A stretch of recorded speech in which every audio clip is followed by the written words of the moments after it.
జ్ఞానం అడగాలి. ఏమడగాలండి? జ్ఞానం అడగాలి. ఏ జ్ఞానం అడగాలి?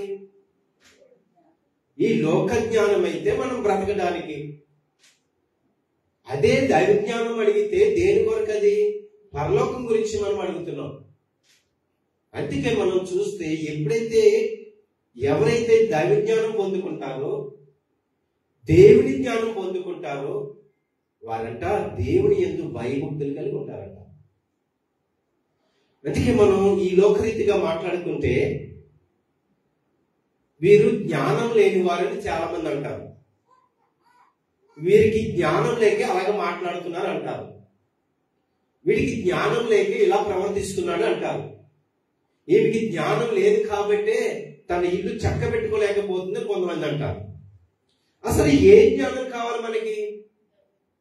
దైవ జ్ఞానం చాలా ప్రాధాన్యత ఇవ్వాలంటే చాలా ప్రాముఖ్యమైనది. ఎందుకు నువ్వు దైవ జ్ఞానం పొందుకున్న తర్వాత ఏం జరుగుతుందంటే నీ సత్ప్రవర్తన మార్చుకుంటావు, నీ ప్రవర్తన మార్చుకుంటావు, దేవుని యందు భయము భక్తి కలిగి ఉంటావు, నిత్యము దేవుని యందు వణుకుచు ఆయన సన్నిధానంలో కనబడాలని, వేగమే పరిగెత్తాలని, దేవుని యొక్క మాటలు వినాలని ఇది ఒక ఆశ కలిగి ఉంటుంది. ఎవరికంటే జ్ఞానం, అసలైన జ్ఞానం పొందుకున్నవారు. మరి మనం అడగవచ్చు, మరి ఈ లోక జ్ఞానం కావాలి కదా? కావాలి బ్రతకటానికి. కానీ ఈ లోక జ్ఞానానికి బానిస అవ్వకూడదు, ఈ లోక జ్ఞానానికి దాసులు అవ్వకూడదు. ఎంతవరకంటే మనం బ్రతకడానికి, మనం జీవించడానికి దేవుడిచ్చిన నీకు తెలివి, జ్ఞానం అంటే జ్ఞానము, వివేచన, వివేకం ఇవన్నీ దేవుడే ఇస్తాడు. కానీ ఎక్కువగా మనం కోరుకునేది ఏంటంటే లౌకిక జ్ఞానం కోరుకుంటాం. ఆ జ్ఞానం ఎలా ఉంటుందంటే కొంతమంది అయితే అక్రమంగా సంపాదించాలని ఆలోచన కలిగి ఉంటారు, అది జ్ఞానం అనుకుంటారు. ఇంకా మనం ఆలోచన చేస్తే అది వ్యాపారమే కావచ్చు, నీవు చేసే పని కావచ్చు, ఉద్యోగం కావచ్చు. నువ్వు అనుకుంటావు నీ జ్ఞానము బాగా చదువుకున్నాను పర్వాలేదని నీకు నీవే అనుకుంటావు. అంటే ఇక్కడ ఆలోచన చేస్తే నీవు సంపాదించిన జ్ఞానము, ఈ లోకానికి సంబంధించిన జ్ఞానం ఎలా ఉంటుంది, దైవ జ్ఞానం ఎలా ఉంటుంది? ఈ రోజు మనకి ప్రశ్న. అందుకే మనం అడుగుడి మీకు ఇయ్యబడినప్పటికీ మనకి ఏం ఆలోచన వస్తుంది అంటే నీకు ఏదైనా అవసరమేమో, నాకు అవసరం ఉంది కదా దేవుని దగ్గరికి అడుగుతాను, నాకు ఇచ్చేస్తాను.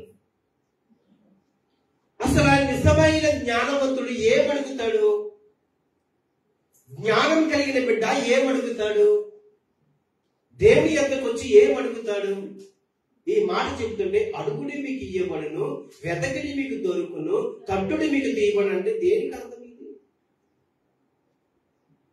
అందుకే కదా ప్రపంచ జనాభాలో చాలా మంది జ్ఞానం లేక పాడైపోతున్నారు, జ్ఞానం లేక తిరుగుతున్నారు, జ్ఞానం లేక దేవుని విడిచిపెట్టి తిరుగుతున్నారు, జ్ఞానం లేక నిజమైన దేవుని తెలుసుకోలేకపోతున్నారు. అందుకే అంటాడు మీకు దైవ జ్ఞానం కావాలి, దేవుని జ్ఞానం మీకు అనుగ్రహించబడాలి. నిజంగా అది పొందుకున్న వాళ్ళు ఎలా ఉంటారంటే భక్తి శ్రద్ధలు కలిగి, భయభక్తులు కలిగి, వణుకుచు, గడగడా వణుకుచు దేవుని సన్నిధిలో కనబడతారు. వారెవరో తెలుసా? దేవుని జ్ఞానం పొందుకున్న వారు. అందుకే ప్రభువు అంటాడు మీరు అడగండి, అడుగుడి మీకు దొరుకును. ఏం దొరుకుతుంది? జ్ఞానం దొరకడం అంటే అంత ఈజీ అనుకుంటున్నారా? బ్రతిమాలకు వాళ్ళు ప్రభుని, నేను బ్రతకడానికి జ్ఞానం ఉంది, కానీ ఈ యొక్క పరలోక రాజ్యం పొందడానికి నాకు దైవ జ్ఞానం ఏంటండి? అందుకే జ్ఞానంలో 2 రకాలు. జ్ఞానవంతురాలు ఇంతకుముందు కూడా చెప్పుకున్నాం, నీళ్లు కట్టుకోవాలి. అంటే ఏ జ్ఞానం కావాలి స్త్రీకి? ఏ జ్ఞానం కావాలి? దేవుని జ్ఞానం కావాలి. అడగాలి, బ్రతిమాలుకోవాలి, కాలు పట్టుకోవాలి, దేవుని పాదాలు అడగాలి, పాదాలు పట్టుకుని ప్రభా నాకు జ్ఞానం ఇవ్వయ్యా, జ్ఞానం ఇవి తండ్రి. చాలా మంది అనుకుంటారు, నేను బాగా చదువుకుంటున్నాను, దేవుడు జ్ఞానం ఇచ్చాడు. దేనికి ఆ జ్ఞానం? నువ్వు చదువుకుంటున్నావంటే దానికి గల కారణం దేనికి? నువ్వు పని నేర్చుకుంటున్నావంటే నీకు జ్ఞానం ఇచ్చాడు, గల కారణం ఏంటి? నీ కడుపు నింపుకోవడానికి. నాకు దేవుడు జ్ఞానం ఇచ్చాడు కదా, కానీ బాగా చదువుకున్నాను, ఒక ఉన్నతమైన స్థితిలో ఉంచాడు అని నువ్వు అనుకుంటావు. కరెక్టే, కానీ ఏది దైవ జ్ఞానం? ఇది నీలో. ఒక్కొక్కరు ఎంత బాగా చదువుకున్నాడు, ఎంత గర్వంగా ఉంటారు తెలుసా మీకు? ఎంత అహంకారంగా ఉంటారు తెలుసా? ఇది చెప్పాలి, ఇది దేవుడు ఇచ్చిన జ్ఞానమా? ఇది ఏ జ్ఞానం అవుతుంది? లౌకిక జ్ఞానము సంబంధించింది, లోకానికి సంబంధించిన జ్ఞానము. ఇది ఎక్కడి వరకు ఉంటుందంటే, ఈ జ్ఞానము నువ్వు చనిపోయిన తర్వాత జ్ఞానం ఏమవుతుంది? మట్టిలో కలిసిపోతా. నువ్వు ఎంత బాగా చదువు, నువ్వు ఎంత జ్ఞానం కలిగి అనేక ప్రయోగాలు చేయి, ఎన్నైనా చేయి, నీ జ్ఞానము ఈ లోకానికి సంబంధించినంత కాలం, అంటే నీ ఉన్నంత కాలం మీద నీకు పనిచేస్తుంది. మరి తర్వాత ఏం కావాలి నీకు? పరలోకానికి వెళ్ళడానికి ఏం కావాలండి?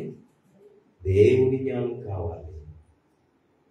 దేవుని జ్ఞానం స్థిరంగా ఉంటుంది, స్థిరస్థాయిగా ఉంటుంది, సదాకాలం ఉంటుంది. ఎందుకంటే పరలోక రాజ్యంలో ఉంటాం కాబట్టి. దేవునికి స్తోత్రం చేద్దాం. దేవునికి స్తోత్రం, దేవునికి స్తోత్రం. అసలు ఈ రెండు జ్ఞానాలు మనం ఈరోజు జ్ఞానించుకుంటున్నాం కదా. చూద్దాం, సామెతల గ్రంథం వెళ్దాం. అందరికీ దయచేసి సామెతల గ్రంథము 2వ అధ్యాయము. సామెతల గ్రంథము 2వ అధ్యాయము 5వ వచనం. యెహోవా యందు భయభక్తులు కలిగియుట ఎట్టిదో నీవు గ్రహించదవు, దేవుని గురించిన విజ్ఞానము నీకు లభించును. ఇప్పుడు నీకు అర్థమవుతుంది. ఇప్పుడు దేవుని జ్ఞానం పొందుకున్నావు అనుకో, అసలు ఏంటది? ఆ జ్ఞానం ఏంటి? ఎప్పుడు పొందుకుంటావు? ఇప్పుడు నీకు తెలుస్తుందంట. నిజమే కదా, నిజమైన దైవజ్ఞానం ఇదా? ఇది నేను పొందుకోవాలా? అయితే ఏం చేయాలి? దేవుని యందు భయము భక్తి ఉండాలి. ఎవరుంది ఈ రోజుల్లో? భయం ఉందండి? భయం ఉందా లేదా? భక్తి ఉందా లేదా? ఈ రెండు కూడా ఏమీ లేవు. కానీ భయము భక్తి పొందుకోవాలంటే నీకేం కావాలి? లోక జ్ఞానమా దైవ జ్ఞానమా? దైవ జ్ఞానం కావాలి. ఇప్పుడంట ఆ జ్ఞానం ఎట్టితో నువ్వు గ్రహిస్తావంట. ఆ జ్ఞానం ఎటువంటిది? ఆ జ్ఞానం వల్ల నువ్వు పొందుకుంటే ఏం కలుగుతుంది, మాకు ఏం మేలు జరుగుతుంది, ఇవన్నీ నువ్వు గ్రహిస్తావంట. అసలైన జ్ఞానం ఇస్తే నువ్వు పరిగెత్తుకుంటూ దేవుని వెతుక్కుంటూ వస్తావు. వెతకడం తర్వాత చెప్పాలి. ఈ రోజు అడుగుడి కదా, అడుగుడి మీకు ఎప్పుడు మాట్లాడుకుంటున్నాం. ఇక్కడ చూద్దాం, మనం చదువు. 6వ వచనం. యెహోవాయే జ్ఞానం ఇచ్చేవాడు. ఎవరు చెప్పండి? తండ్రి దేవుడైన యెహోవాయే, ప్రభువే జ్ఞానం ఇచ్చేవాడు. ఎవరు కాదు. నీ తల్లిదండ్రులు జ్ఞానం ఇస్తారా? నిజమే, తల్లిదండ్రులను బట్టి వస్తుంది అది ప్రవర్తన. మరి జ్ఞానము నువ్వు లక్షలు ఖర్చు పెట్టి చదివించు, అది చావడం. ఏంటి పరిస్థితి? ఏంటి పరిస్థితి? నువ్వు ఎంత ధనం వైపచ్చు ఖర్చు పెట్టు, చదవ. జ్ఞానమిచ్చేవాడు దేవుడే. నిజంగా నువ్వు జ్ఞానం పొందుకుంటే నువ్వు ఇలాగుండవు, నువ్వు ఇలా ప్రవర్తించవు. నువ్వు నిజమైన దేవుని జ్ఞానం పొందుకుంటే నీ మాట తీరు మారుతుంది, నీ ప్రవర్తన మారుతుంది, నీ నడవడిక మారుతుంది. అది నిజమైన దైవ జ్ఞానం. ఎట్టిదో గ్రహిస్తావు అన్నప్పుడు. అంతవరకు లేకపోతే నువ్వేం గ్రహించావు? ఏం గ్రహిస్తావు?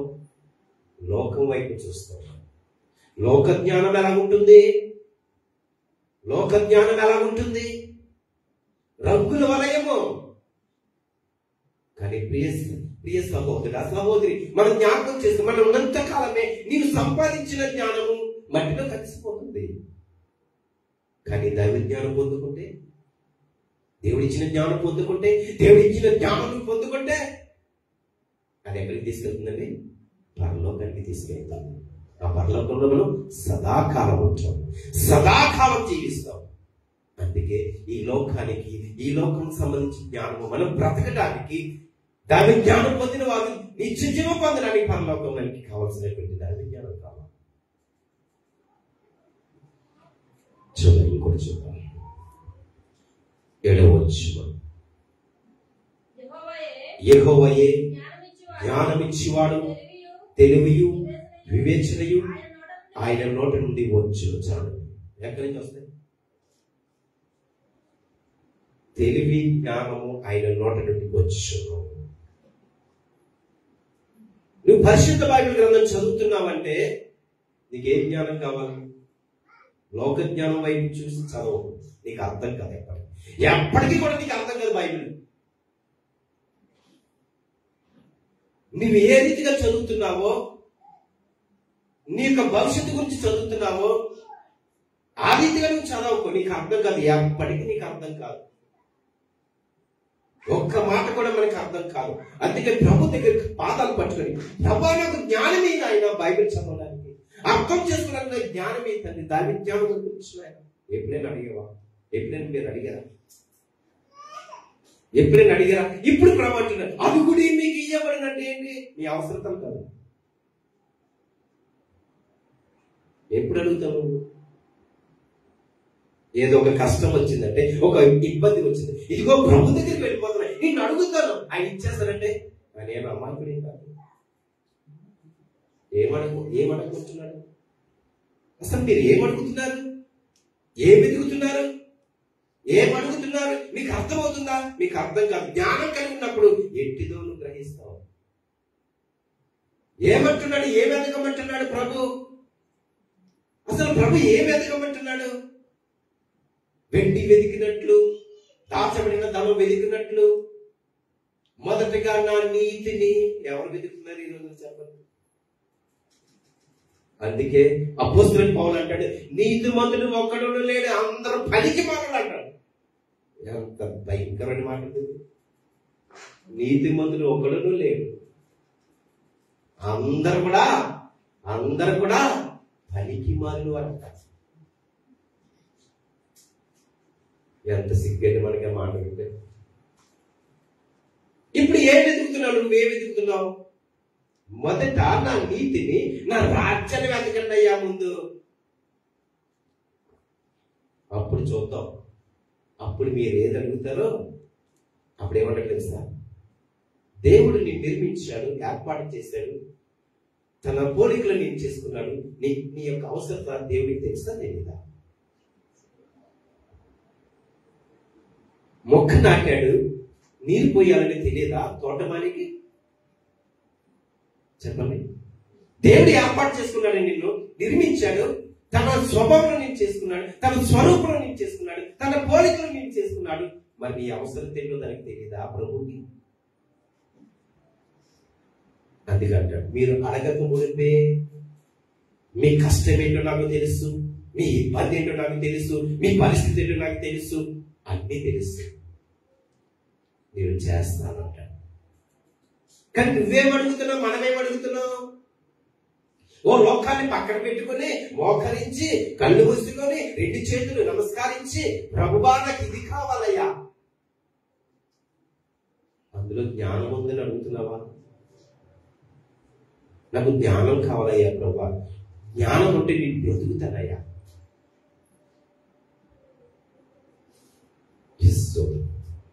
యాకోబు పత్రిక వెళ్దాం. భక్తుడిని యాకోబు రాసిన పత్రిక,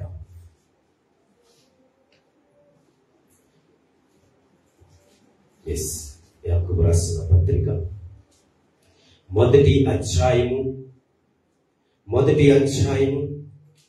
భక్తుడిని యాకోబు రాసిన పత్రిక మొదటి అధ్యాయము 5వ వచనంకి వెళ్దాం.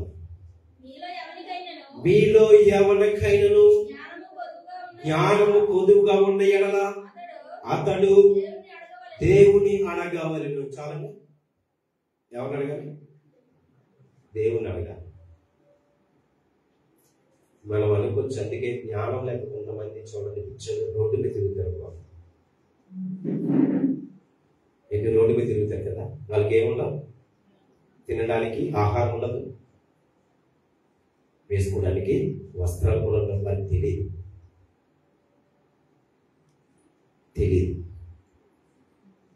మరి మనకైతే లోక జ్ఞానం ఉంది కానీ దేవుని జ్ఞానం లేకపోతే మనమే ఇటువంటి మనం దేవుని దృష్టిలో ఎలా కనబడతాం? మంచి మాట కదండి. రోడ్డు మీద ఎంతో మంది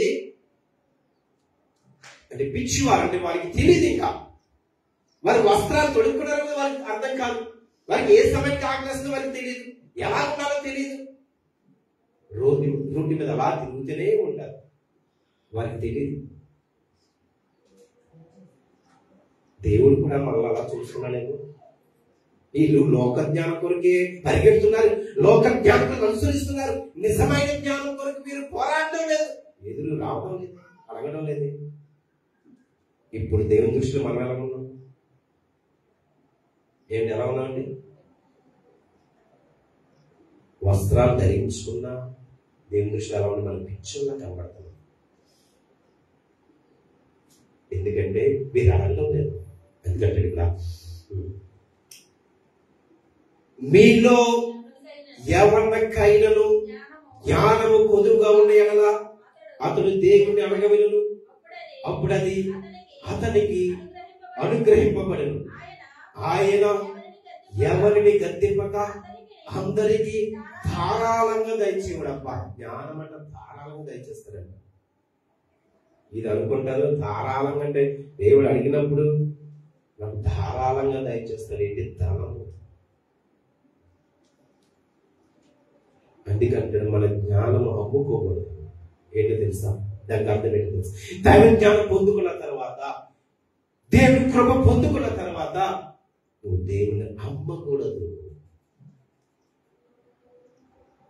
ఆ జ్ఞానాన్ని అమ్ముకోకూడదు. దేవుడి జ్ఞానాన్ని ఈ యొక్క కాలంలో చాలా మంది అమ్ముకుంటున్నారు. అది వేరే విషయం అనుకోండి. ఇక్కడ చూద్దాం, మరలా చదువు. అయితే అతడు ఏమాత్రమును సందేహింపక విశ్వాసముతో అడగవలెను. చాలా ఎలా అడగాలి? విశ్వాసంతో అడగాలి. ఇప్పుడు నువ్వేమనుకుంటావు? మనమేమనుకుంటావు? ఇదిగో నాకు ఒక అవసరం ఉంది, నేను విశ్వాసంతో అడుగుతాను. ఏంటి పని అసలు? దానికి సంబంధం ఉందండి అసలు?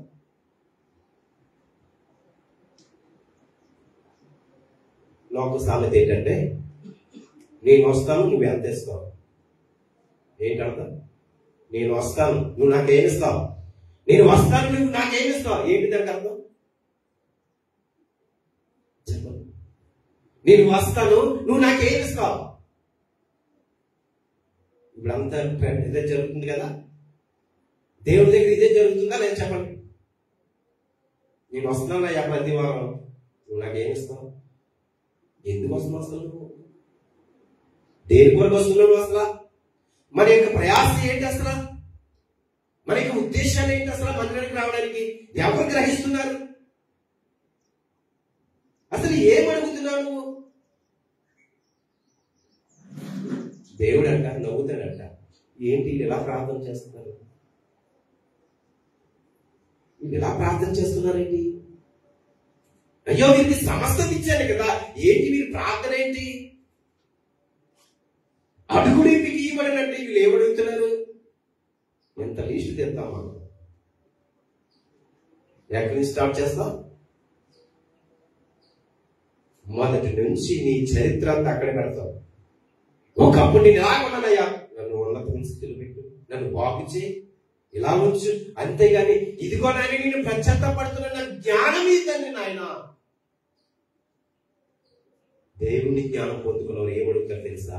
నాకు రక్షణ దయచే ప్రభా, నేను రక్షింపబడాలి, నేను మారు మనసు పొందుకోవాలి, పశ్చాత్తపడాలి నాయన అని దేవుని పాదాలు పట్టుకుంటారు. అదే లౌకిక జ్ఞానం చేయబడుతావు. ప్రభా, నా పక్కింటి వారిని ఎంత ఆశీర్వదించావు నాయన, వారు ఎలా ఉన్నారు నాయన, మరి నేనేంటి నాయన ఎంత ప్రార్థన చేసినా మందిరానికి వచ్చి నేను ఇలాగే ఉంటున్నాను. ఇదే ప్రార్థన లోకానికి సంబంధించిన ప్రార్థన కదా. అందుకే ఒక పరిసయ్యుడు సమరయుడు ప్రార్థన చేస్తే ఎవరు ప్రార్థన అంగీకరించాడు? దేవుడు ఎవరు ప్రార్థన అంగీకరించాడండి? సమరయుడా పరిసయ్యుడా? ఎవరు ప్రార్థన? ఓకే. కానీ ఇక్కడ మనం చూస్తే మనము నిజమైన జ్ఞానము దైవ జ్ఞానం పొందుకున్నప్పుడు ఎలా ప్రార్థించాలో నీకు అర్థమైపోతుంది, నువ్వు గ్రహిస్తావన్న. చలో నెక్స్ట్. సందేహించువాడు గాలి చేత రేపబడి ఎగిరిపడు సముద్రం తరంగమును పోలి ఉండెను. ఏంటంటే ఎలా పోలి ఉంటారు? సముద్ర తరంగం చూశారు కదా, కింద పడుతుంది పైకి వేస్తుంది, కింద పడుతుంది పైకి వేస్తుంది కదా, కిరటాలు. అటువంటిది విశ్వాసం అన్నమాట.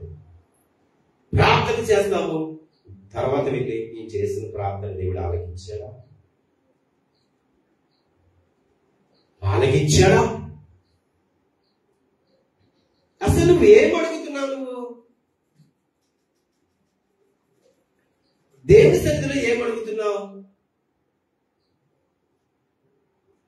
ఎప్పుడైనా నీ జీవితంలో నీ ప్రార్థనలో ఎప్పుడైనా ప్రభు నాకు జ్ఞానమే తండ్రి అని ఎప్పుడైనా దేవుని బ్రతిమాలుకున్నావా? ఆ జ్ఞానం ఎటువంటిది అనుకున్నారు? అది పవిత్రమైనది, లోబడినది. అయ్యాక దైవ జ్ఞానం ఏంటనుకుంటున్నారు? నెక్స్ట్ ఓకే చదువు. అట్టి మనుషుడు యమనస్కుడై తన సమస్త మార్గములందు అస్థిరుడు కనుక ప్రభు వలన జాగ్రత్త. ఈ మాట చాలా జాగ్రత్త.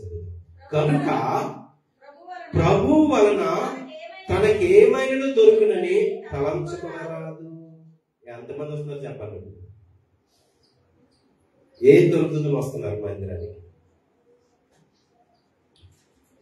ఏం దొరుకుతుందని వస్తున్నారు మందిరానికి? ఒకటి ఫిక్స్ అవుతాను, నాకు పెళ్లి కావాలన్నా నీ మందిరానికి వస్తాను, నాకు ఉద్యోగం రావాలయ్యా నీ మందిరానికి వస్తాను. ఏంటి నిజం చెప్తున్నాడా దేవుడి రోజు? పరిశుద్ధాత్ముడు మనందరితో నిజం చెప్తున్నాడా? నేరుగా మాట్లాడుతున్నాడా? నాకు ఇది ఉందా ఫిక్స్ చేస్తాం. ఇది ఒక అంశం, శనివారం డిసైడ్ అవుతాం, రేపు ఇది రోజు నేను అడుగుతాను. నాకు ఉద్యోగం అయ్యా. ఏం చెప్తున్నాడు ఇక్కడ? భక్తుడైన యాకోబు 12 గోత్రములకు రాస్తూ చెదిరి ఉన్న గోత్రికులకు రాస్తూ ఈ మాట బాగా చెప్తున్నాడు. అట్టి మనుష్యుడు యమనస్కుడై తన సమస్త మార్గం యందు అస్థిరుడు కనుక ప్రభు వల్ల తనకేదైనా దొరుకునని. అది అసలైన విషయం. ఇది ఏదో దొరుకుతుంది, వేద్దాం. ఏంటి? ఒక రాయి వేద్దాం, అంతే కదా? ఏదో పేద ఏదో దొరుకుతుంది. అది అలా ఉండవద్దు, అడగవద్దు. నీ దేవుడు గొప్పవాడు. ఆకాశ పక్షులను చూడండి, అవి విత్తము కోయవు, కోటలో కూర్చుకున్నావు. వాటికంటే మీరు శ్రేష్ఠులు కదా, వాటికంటే మీరు శ్రేష్టమైన వారు కదా అని ప్రభువే చెప్తున్నాడు. ఓకే, నీ జ్ఞానం ఏమవుతుంది? ఇప్పుడు నువ్వు ఎదుటి వారి గురించి మాట్లాడతావు కదా, అలా మాట్లాడుతున్నట్టు వాళ్ళకి జ్ఞానం లేదండి, అందుకే వాళ్ళు అలా మాట్లాడతారు. అంటే ఏ జ్ఞానం అంటారు? వారికి జ్ఞానం లేదండి, వారికి వాళ్ళు అలా ప్రవర్తిస్తారండి. వారికి జ్ఞానం లేదండి, వారు అలా బ్రతుకుతారండి. అంటే ఏ జ్ఞానం అంటారండి? ఏ జ్ఞానం అనేది? లోకానికి సంబంధించిందా? దేవుడి జ్ఞానానికి సంబంధించిందా? దేవుడిచ్చిన జ్ఞానాన్ని నువ్వు సంపాదిస్తే నువ్వు ఎలా ఉంటావు? ఎంత చక్కగా మాట్లాడతావు, ఎంత చక్కగా, ఎంత పొగులేకిగా ఉంటావు. నీ ప్రవర్తన మారిపోతాయి, నీ మాట తీరు మారిపోతాయి, నీ ఆలోచన మారిపోతాయి, నీ ఉద్దేశాలు, తలంపులు అన్ని కూడా మారిపోతాయి. ఎందుకని? నువ్వు దేవుని పాదాలు పట్టుకున్న ప్రభా నాకు దైవజ్ఞానం తండ్రి, నీ జ్ఞానం అనుగ్రహించిన ఆయన, నీ జ్ఞానం అనుగ్రహిస్తే నేను తెలుసుకుంటాను, గ్రహిస్తాను, పరిశీలన చేస్తాను, ఆలోచన కలిగి ఉంటాను, తలంపుడు కలిగి ఉంటానయ్యా, నీకు సమీపంగా ఉంటాను తండ్రి. అందుకే యెహోవా యందు భయభక్తులకి కారణం ఏంటో తెలుసా? జ్ఞానమే మూలం అంటాడు. అందుకే నేనేస్తాను జ్ఞానం. సో 3:17 చూద్దాం. 3వ అధ్యాయం 17వ వచనం. యాకోబు పత్రిక 3వ అధ్యాయం 17వ వచనం. అయితే పైనుండి వచ్చు జ్ఞానము మొట్టమొదట పవిత్రమైన. ఇప్పుడు నువ్వు జ్ఞానం పొందుకుంటే నువ్వు ఎలా ఉండాలనుకుంటావు? చెప్పిస్తున్నాం అన్నమాట. నువ్వు జ్ఞానం పొందుకుంటే నువ్వు ఎలా ఉండాలనుకుంటావు? ఇక్కడ చదివాను కదా ఇప్పుడు, మనం చదువు. అయితే పైనుండి వచ్చి జ్ఞానము మొట్టమొదట పవిత్రమైనది. ఎలా ఉంటారు? పరిశుద్ధంగా ఉండాలనుకుంటారు, పవిత్రంగా ఉండాలనుకుంటారు. మాటలో పరిశుద్ధత, చూపులో పరిశుద్ధత, నీ నడవడికలో పరిశుద్ధత, నీ మాట తీరులో పరిశుద్ధత. మొట్టమొదటి నువ్వు జ్ఞానం పొందుకుంటే నువ్వేమనుకుంటా తెలుసా? నేను పరిశుద్ధంగా జీవించాలి, పవిత్రంగా ఉండాలి. మాటలు, తలంపులు, ఉద్దేశాలు, ప్రవర్తనలు అన్ని కూడా ఎలా ఉండాలనుకుంటారు? పవిత్రంగా. నెక్స్ట్ తరువాత సమాధానకరమైనది. ఓకే, సమాధాన పడతారు కదా. నువ్వు జ్ఞానం పొందుకుంటే నువ్వు ఎలా ఉంటావు? ఇప్పుడు నీ గృహంలో గొడవ జరిగింది అనుకో, నువ్వు ఏం చెప్పినప్పుడు సమాధాన పడతావా, గొడవ పడతావా? నీ కుటుంబంలో గొడవ జరిగిందంటే నువ్వు జ్ఞానం పొందుకున్నావు కదా, దేవుని జ్ఞానం. ఇప్పుడు నువ్వు ఎలా ఉండాలి? నీ కుటుంబంలో రంకులు వేస్తావా? నీ భర్తతో గొడవ పడతావా? నీ బిడ్డలతో గొడవ పడతావా? ఎలా ఉంటావు నువ్వు? కుటుంబంలో ఏం చేయాలనుకుంటావు? సమాధాన పరుస్తావు. ఎలా ఉంటావు? కుటుంబానికి సమాధానం ఇస్తావు, సమాధానంగా జీవిస్తావు. చదువు నెక్స్ట్. మృదువైనది, సులభముగా లోబడినది, కనికరముతోను మంచి ఫలములతోను నిండుకొన్నది, పక్షపాతమైనను వేషధారైనను లేనిదై ఉన్నది. చాలా ఎన్నున్నాయి చూసారా? జ్ఞానం పొందుకుంటే ఎన్నున్నాయి. ఇప్పుడు చెప్పండి, మనకి లోక జ్ఞానం కావాలా, దేవుని జ్ఞానం కావాలా? లోక జ్ఞానం కావాలా, మనకి దేవుని జ్ఞానం కావాలా? నిజమే, దేవుని జ్ఞానం అడుగు, అందరికి ఇస్తాడే, ధారాళంగా ఇస్తాడు. నువ్వు జ్ఞానం అడుగు. సొలొమోను అడిగాడు, జ్ఞానవంతుడి కదా, జ్ఞానం ఉందా లేదా? కానీ ప్రభుని అడిగాడు, ప్రభా నాకు జ్ఞానమయ్యా, జ్ఞానమివి ఈ ప్రజల్ని పరిపాలించడానికి, ఈ అధికారాన్ని పరిపాలించడానికి నాకు జ్ఞానం ఈ తండ్రి అని అడిగాడు. ఎంతటి వాడండి సొలొమోను మహారాజు, ఎంత గొప్ప రాజు. Okay, next. నీతి ఫలము సమాధానం చేయవారికి సమాధానము వ్యక్తపడు. ఓకే, అయిపోయింది. ఇప్పుడు జ్ఞానం పొందుకునే వారు ఎలా ఉంటారు? లోక జ్ఞానం ప్రకారంగా బ్రతుకుతున్న వారు ఎలా ఉంటారు? చూద్దాం కూడా. వచ్చింది 3వ అధ్యాయం 13వ వచనం చూద్దాం. మీలో జ్ఞాన వివేకములు కలవాడెవడు?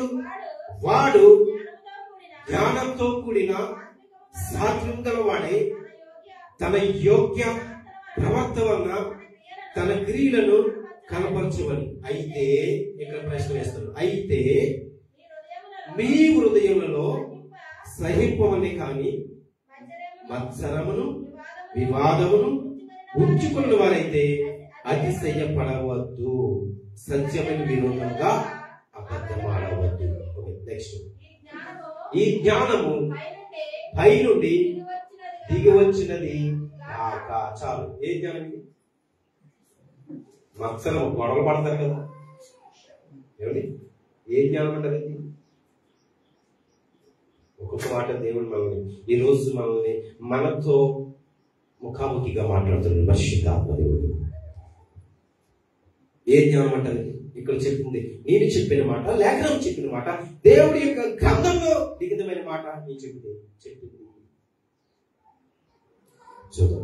పైనుండి దిగి వచ్చినది కాక భూ సంబంధమైనది ప్రకృతి సంబంధమైనది దెయ్యముల జ్ఞానం వంటిదై ఉన్నది.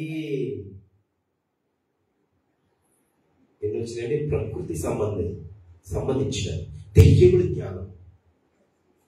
ఇప్పుడు చెప్పండి, ఏది పొందుకుంటున్నాం మనం? దెయ్యముల జ్ఞానం పొందుకున్నాం అనుకో, గొడవలే గొడవలు గొడవలే గొడవలు దొరకదు. గొడవ పడి చివరికి పోట్లకు దిగించారు. అంతేనా? ఇప్పుడు మనం పైనుండి దిగి వచ్చినది కాక భూ సంబంధమైనది ప్రకృతి సంబంధమైనది దెయ్యముల జ్ఞానము వంటిదినే ఉన్నది. ఏలయనగా మత్సరమును వివాదమును ఎక్కడ ఉండెనో అక్కడ అల్లరియు ప్రతి బీచి కార్యము. ఎలా చెప్తున్నారు? చండాలం. ఎందుకైనా గొడవ దిగితే ఎలా ఉంటారో తెలియదు కదా. గొడవ దిగారంటే ఎలా ఉంటారు? అక్కడ ఏం జరుగుతుంది? నీచి కార్యం జరుగుతుందంట. ఇప్పుడు చెప్పండి, ఈ జ్ఞానం ఏంటి? భూలోకానికి సంబంధించిన జ్ఞానమా కాదా? భూలోకానికి సంబంధించిన జ్ఞానం పొందుకుంటే ఎలా ఉందో తెలుసా? ఎలా ఉందో తెలుసా? ఎప్పుడు చూసిన గొడవలే, వివాదములే, కోట్లాటలే. ఎప్పుడు చూసిన ఇతరులపై గొడవ పడ్డలే. అదే నువ్వు దైవ జ్ఞానం పొందుకుంటే, దేవుడి జ్ఞానం పొందుకుంటే నువ్వు ఎలా ఉంటావు? మొదటిగా పవిత్రమైనది ప్రేమ, కనికరం, సమాధానం. ఎన్నున్నాయండి? అందుకే దేవుని ప్రతిమాలు పొందాం. దేవుని అడుగుదాం, ప్రభా నాకు జ్ఞానమీ తండ్రి, దేవుని జ్ఞానము, మీ జ్ఞానం నాలో వచ్చండి నాయన. నేను ఎలా బ్రతకాలో నాకు అర్థమవుతుంది, నేను గ్రహించగలుగుతానయ్యా. అందుచేత నువ్వు ఎంత సంపాదించు, నువ్వు ఎంత చదువుకుని సంపాదించు, నువ్వు ఎంత కష్టపడి పని సంపాదించు, నువ్వు అనుకుంటున్నావేమో జ్ఞానం అని కాదు, దేవుడు ఇచ్చిన కృప. కానీ మనం జీవించడానికి, మనం బ్రతకడానికి ఆ జ్ఞానం మనం ఉన్నంతకాలమే. కానీ మనం అందరం కూడా దైవ జ్ఞానం పొందుకోవాలి. అందుకే అడగండి, మీరు అడగండి, మీకు అనుగ్రహిస్తాను. అడుగుడే మీకు ఇవ్వబడిను, మీకు ధారాళంగా ఇస్తాను. ఎటువంటి సందేహం వద్దు, అందరికీ ధారాళంగా ఇస్తాను జ్ఞానం. అందుకే లోక జ్ఞానము నీకు ఉపయోగపడే రీతిగా ఉండాలి. దైవ జ్ఞానం మనం దేవుని సన్నిధిలో కలుసుకునే జ్ఞానం కలిగి ఉండాలి. అందుకే ప్రభు అడుగుతున్నాడు, అడుగుని మీకు ఇవ్వదు. ఇప్పుడు చెప్పండి, ఏంటి మాట? నువ్వేమడుగుతున్నావు? మత్తయి సువార్త 7వ, ఇదిగో ప్రభు అడుగుమంటున్నాడు. ఇదిగో నా కుటుంబం గురించి, నా గురించి. ఆల్రెడీ నీకు తెలుసు కదా, నీ గురించి తెలుసు కదా ప్రభుకి. ఇంతవరకు నీకు మేలు చేశానంటే దేవుడు మర్చిపోతాడా? నిన్ను విడిచిపెడతాడా? ఎప్పటికీ విడిచిపెట్టడు. నా సన్నిధికి వచ్చిన వారు నేను ఎంత మాత్రమో త్రోసివేయను, ఎంత మాత్రం నేను విడిచిపెట్టను. నువ్వు బాగుపడేంత వరకు దేవుడు నీతో మాట్లాడతాడు.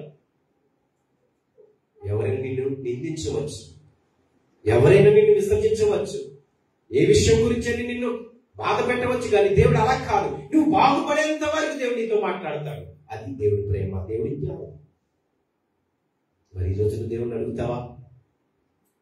అసలైన జ్ఞానం గురించి ప్రార్థన చేస్తావా? దేవుడి పాదాలు పట్టుకుంటావా? అడుగుతావా, ప్రభా నేను బ్రతకడానికి జ్ఞానం తండ్రి.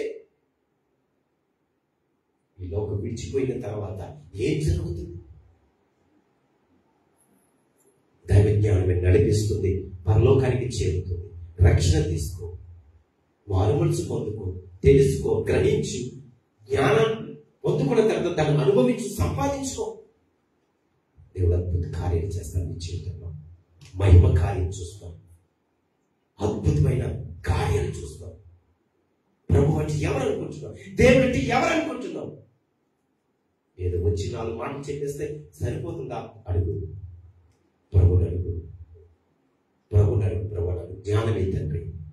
ప్రభా హృదయపూర్వకంగా అడుగుతున్నానయ్యా, ఇక దీనుడిగా అడుగుతున్నానయ్యా, తగ్గించుకొని అడుగుతున్నానయ్యా, నాకు జ్ఞానమే తండ్రి. ప్రార్థన చేద్దాం. ఖచ్చితంగా దేవుడు జ్ఞానాన్ని ఇస్తాడు.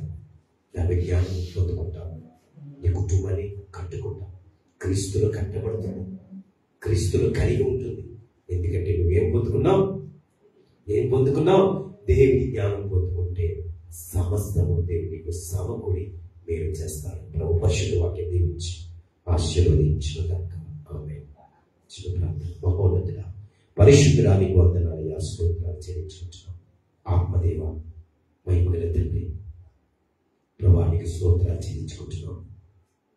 ఈనాటి దినాల ప్రభావ చక్కటి సంగతి మాకు తెలియపరిచారు, బయలుపరిచారు. దేవా ఏవో నిలబడుగుతున్నాం, అడుగుడి మీకు ఇవ్వబడిన మాటతో ప్రారంభించారు.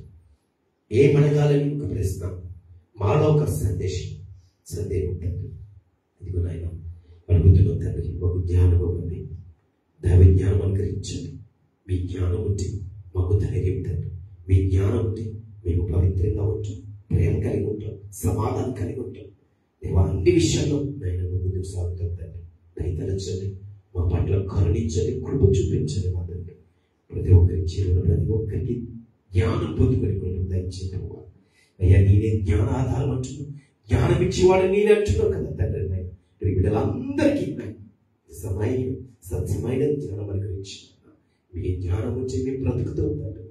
అయ్యా ఇదిగో నాయన పరలోక రాజ్యం వైపు చూసే గొప్ప తరుణం మాకు దయచేయండి ప్రభా.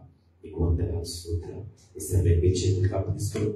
చేరువడ ప్రతి బిడ్డను బట్టి నీకు వందనాలు, కుటుంబాన్ని బట్టి నీకు వందనాలు.